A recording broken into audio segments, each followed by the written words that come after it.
Hello guys, welcome back to my channel. I hope कि आप सभी बहुत अच्छे होंगे। दोस्तों, आज मैं फिर से आपके लिए लेके आई हूँ बहुत ही यूज़फुल टिप्स एंड ट्रिक्स जो आपके बहुत ही ज़्यादा काम आएंगे और ये टिप्स आपके समय और पैसे दोनों की बचत करेंगे। तो एक सुई में धागा हम डालेंगे एक बिंदी की हेल्प से। तो जिनकी भी आई साइड वीक है वो इस ट्रिक से बहुत ही जल्दी से अपने काम को आसान कर सकते हैं। ऐसे ही और भी बहुत सारे यूज़फुल टिप्स है जिनके लिए आपको वीडियो को एंड तक वॉच करना पड़ेगा। तो वीडियो को बिना स्किप किए एंड तक वॉच करें। वीडियो जरा सी भी पसंद आए तो लाइक, शेयर और सब्सक्राइब करें। तो चलिए बढ़ते हैं पहली टिप की तरफ। पहली टिप है हमारी इस तरह की पीतल की प्लेट को लेके। पीतल की प्लेट क्या होती है कि बहुत जल्दी से गंदी हो जाती है, पीली पड़ जाती है और इनकी शाइन चली जाती है। तो इनको चमकाने की सबसे यूज़फुल टिप है कोलगेट। तो इस तरह के बर्तन हमारे किचन में और मंदिर में भी होते हैं, तांबे पीतल के, जिनको हमें बार बार साफ़ करना होता है ताकि वो चमक जाएं। तो इस नवरात्रि में आप भी अपने तांबे और पीतल के बर्तनों को चमकाएं इस तरह के कोलगेट पेस्ट से।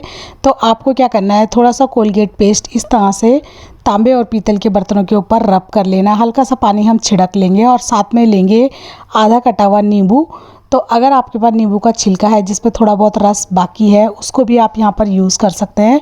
तो कोलगेट के पेस्ट के ऊपर आपको इस तरह से हल्का सा पानी की छींटे मारते हुए इस नींबू के छिलके को रब कर देना है। इससे आपके तांबे और पीतल के बर्तन बिल्कुल नए जैसे चमक जाएंगे। आप एक बार ट्राई करके ज़रूर देखें। घंटों अब आपको इनको रगड़ना नहीं पड़ेगा। इस ट्रिक से बहुत ही क्विक तरीके से ये बिल्कुल क्लीन हो जाते हैं और बिल्कुल इनका कालापन रिमूव हो जाता है। तो इस तरीके से आपके समय की बचत होती है और आप झटपट से अपने तांबे और पीतल के बर्तनों को चमका सकते हैं। तो आप देख सकते हैं फ्रेंड, बैक साइड से भी कितना काला हो गया है। तो पहले हल्का सा पानी हम डालेंगे और फिर थोड़ा सा कोलगेट पेस्ट बैक साइड में भी लगा लेंगे और अब इसी नींबू से हम इसको पीछे से भी अच्छे से रगड़ लेंगे। तो आप देखोगे जैसे ही आप रब करोगे वैसे ही ये एकदम चमकने लगेगा सोने की तरह और इसका सारा कालापन धीरे धीरे रिमूव होने लगेगा। तो इस तरीके से नींबू के छिलके के साथ ही आपको इसको रगड़ना है कोलगेट पेस्ट को। फ्रेंड, जिस जगह पे मैंने इसको रब किया है कोलगेट पेस्ट के साथ नींबू को, आप वहाँ पर शाइन देख सकते हैं। बिल्कुल नई जैसी प्लेट ये हो गई है। तो इस ट्रिक से आप झटपट से अपने ढेरों सारे पीतल के बर्तनों को चमका सकते हैं। आई होप आइडिया छोटा सा है लेकिन आपको यूज़फुल ज़रूर लगा होगा। आइडिया ज़रा सा भी यूज़फुल लगा हो तो लाइक करें। तो अब मैं आपको इसको वॉश करके भी दिखाती हूँ। तो आप इसका कालापन देख सकते हैं, कितना कालापन इस प्लेट से निकला है। बिल्कुल ये काली हो चुकी थी और बिल्कुल इसकी शाइन भी चली गई थी। तो इस ट्रिक से ये फिर से नई जैसी हो गई है। तो इस तरीके से आप अपने घंटों के काम को मिनटों में कर सकते हो और अपने बर्तनों को इस तरह से शाइनी बना सकते हो। आई होप आइडिया आपको यूज़फुल लगा होगा। आइडिया यूज़फुल लगा हो तो एक लाइक करें। चलिए बढ़ते हैं अगली टिप की तरफ। तो अगली टिप है फ्रेंड्स, अगर आपके पास इस तरह के कड़े हैं जो कि बेकार पड़े हैं या फिर इनके साथ का जो पेयर होता है वो टूट जाता है, तो इस बेकार कड़े को भी आप यूज़ कर सकते हैं इस तरह के अपने चश्मे को हैंग करने के लिए। क्योंकि जल्दबाजी में हम अपने चश्मों को इधर उधर कहीं पर भी रख देते हैं जिससे इसमें स्क्रैचेस पड़ जाते हैं। तो अगर आप इसको हैंग करके रखेंगे तो इसमें कोई स्क्रैचेस नहीं पड़ेंगे और ये टूटने से भी बचेंगे और पूरी तरह से सेफ रहेंगे और आपको इजीली ये दिख भी जाएंगे क्योंकि ये इस तरह से सामने ही टंगे होंगे। तो इन बेकार पड़े हुए कड़ों को भी आप यूज़ में ला सकते हैं। तो आई होप ट्रिक आपको यूज़फुल लगी होगी। चलिए बढ़ते हैं अगली टिप की तरफ। तो अगली टिप भी फ्रेंड्स हमारी इस तरह की चूड़ियों को लेकर है जो चूड़ियाँ आपके हाथ में जाने में बहुत ज़्यादा टाइट हो गई हैं और आपको इनको डालने में बहुत ज़्यादा दिक्कत होती है। क्योंकि बहुत बार हम मैचिंग की चूड़ियाँ लेके आते हैं मार्केट से और मैचिंग की ड्रेस के साथ उनको इस तरह से पहनते हैं, लेकिन टाइट होने की वजह से वो हमारे हाथ में नहीं जाती और हमारे हाथ में दर्द होता है। तो इस प्रॉब्लम से बचने के लिए सबसे यूज़फुल ट्रिक है, हम अपने हाथ पर पहन लेंगे इस तरह की पॉलीथीन। तो छोटी वाली पॉलीथीन सब्जी वाली हमारे पास होती ही हैं। तो इनको हम अपने हाथ पे अच्छे से पहन लेंगे और आप चाहें तो किसी की हेल्प लेके ऊपर की तरफ हल्की सी गांठ भी लगा सकते हैं। तो अगर आप गांठ नहीं लगा पाते तो इस तरह से ऊपरी सिरे को अच्छे से लपेट लें ताकि ये खुले ना। अब आप इजीली इन चूड़ियों को इस तरह से अपने हथेली पे डाल सकते हैं। क्योंकि ये पॉलीथीन बहुत ज़्यादा स्मूथ होती है तो बहुत इजीली हम चूड़ियों को इन पॉलीथीन के ऊपर से अपने हथेली तक चढ़ा सकते हैं। अब आपके हाथ में ना तो चोट लगने का डर है क्योंकि बहुत बार चूड़ियाँ बीच में ही टूट जाती हैं और आपके हाथ में चोट लग जाती हैं और ना ही कोई पेन आपको होगा। इस ट्रिक से आप बहुत ही आसानी से चूड़ियों को पहन सकते हैं। अब आप धीरे धीरे पॉलीथीन को निकाल लीजिए। तो इस तरीके से आपके हाथों पे चूड़ियाँ बहुत इजी तरीके से चली जाती हैं। आई होप ये ट्रिक भी आपको यूज़फुल ज़रूर लगी होगी।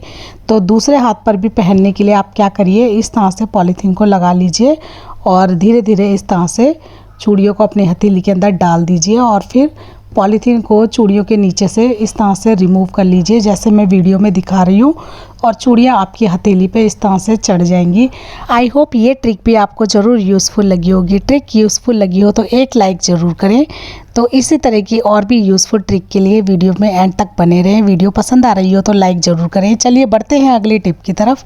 अगली टिप भी फ्रेंड्स हमारी इन चूड़ियों को लेकर ही है। अगर आपने कोई न्यू चूड़ियाँ निकाली हैं जो कि बहुत ज़्यादा टाइट हैं और वो कांच की हैं, तो आप उनको हल्का सा तवे पे गरम कर सकते हैं। गरम करने से चूड़ियाँ हल्की सी लूज़ हो जाती हैं, क्योंकि कांच में हल्का सा लचीलापन आ जाता है सिकने से। तो आपको क्या करना है, गैस पर एक तवा गरम कर लेना है। बहुत ज़्यादा गरम नहीं करना है, हल्का गरम आपको तवा करना है।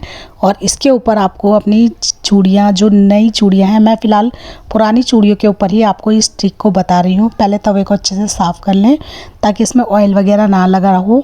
तो ये देखिए टिश्यू पेपर से मैंने तवे को अच्छे से साफ़ कर लिया है और अब तवा हल्का गर्म हो चुका है। तो गैस का फ्लेम हमें लो रखना है। अब जो भी चूड़ियाँ आप पे बहुत ज़्यादा टाइट हो रही हैं उनको इस तरह से तवे पे पहले सेक लीजिए, पूरे तवे पे फैला दीजिए। तो एक साइड में हल्का सा सिकने के बाद चिमटे की हेल्प से दूसरी साइड में आप इनको टर्न कर लें। लेकिन तवा बहुत ज़्यादा गर्म नहीं होना चाहिए, हल्का गर्म होना चाहिए। और उसके बाद तुरंत ही गैस ऑफ कर दें और इस हल्के गर्म तवे में थोड़ी देर रखने के बाद, कुछ मिनट रखने के बाद ही, यानी कि आपको बस 1 मिनट तक ही तवे के ऊपर इन चूड़ियों को रखना है। आपको इन चूड़ियों को निकाल लेना है स्पून या चिमटे की हेल्प से, क्योंकि चूड़ियाँ हल्की गर्म हो जाती हैं। उसके बाद आप इनको थोड़ा सा हल्का सा ठंडा होने दें प्लेट में रख के। उसके बाद आप इनको पहन सकते हैं। आप देखेंगे कि ये आपके हाथ में बहुत इजी तरीके से चली जाती हैं, क्योंकि इनमें हल्का लचीलापन हो जाता है और ये हल्की सी लूज़ हो जाती हैं।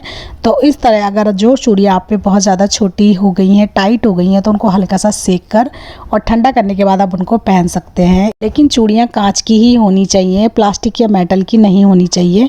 तो इस ट्रिक से आप अपनी इस प्रॉब्लम को भी सॉल्व कर सकते हैं फ्रेंड्स। आई होप ये आइडिया भी आपको यूज़फुल ज़रूर लगा होगा। एक बार आप ट्राई करके ज़रूर देखें।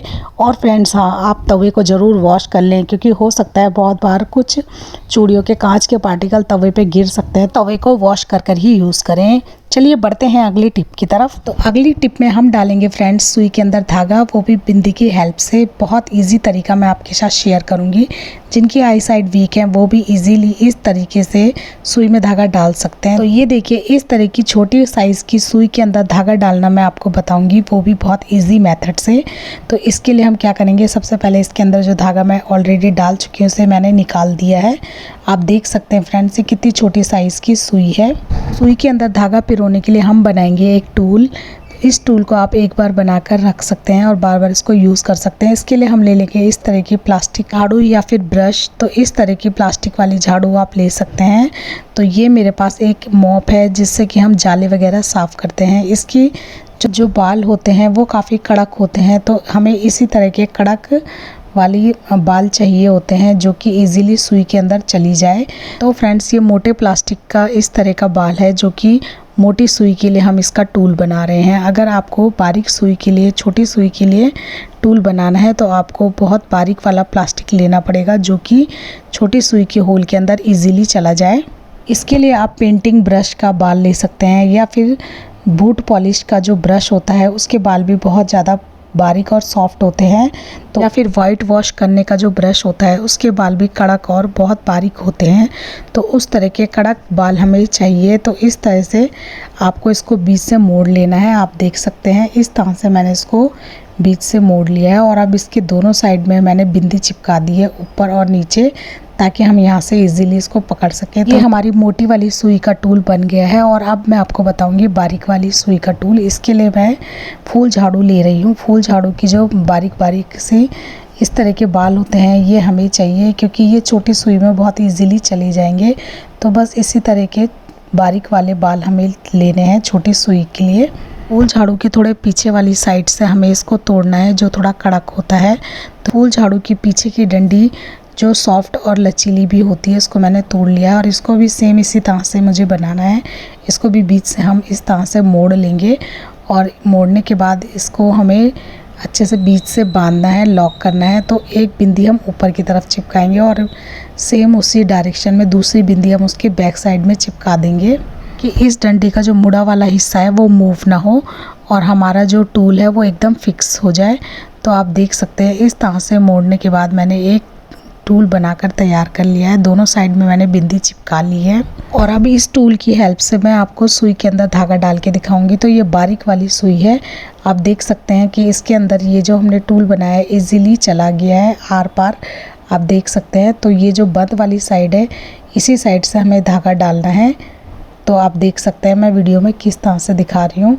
तो अब हम धागा ले लेंगे और ये जो इसकी बंद वाली साइड है झाड़ू की तिल्ली की, इसके अंदर हम इजीली धागे को डाल के आर पार निकाल सकते हैं, क्योंकि ये जो साइड है ये मोटी होती है। और अब हम इस टूल को सुई के अंदर की तरफ खींच लेंगे। आप देख सकते हैं जिस तरीके से मैं वीडियो में दिखा रही हूँ, और इजीली सुई के अंदर धागा चढ़ जाता है इस ट्रिक से।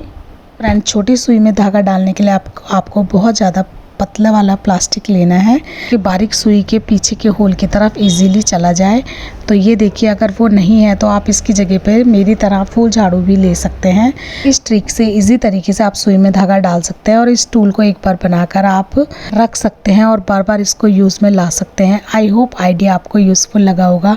आइडिया यूज़फुल लगा हो तो वीडियो को एक लाइक करें। आज के लिए फ्रेंड्स बस इतना ही। कौन सा आइडिया, कौन सी टिप आपको सबसे ज़्यादा हेल्पफुल लगी मुझे कमेंट करके ज़रूर बताएं। वीडियो ज़रा सी भी यूज़फुल लगी हो तो लाइक, शेयर और सब्सक्राइब करना बिल्कुल ना भूलें। मिलते हैं एक ऐसी यूज़फुल वीडियो में, तब तक के लिए bye bye and take care.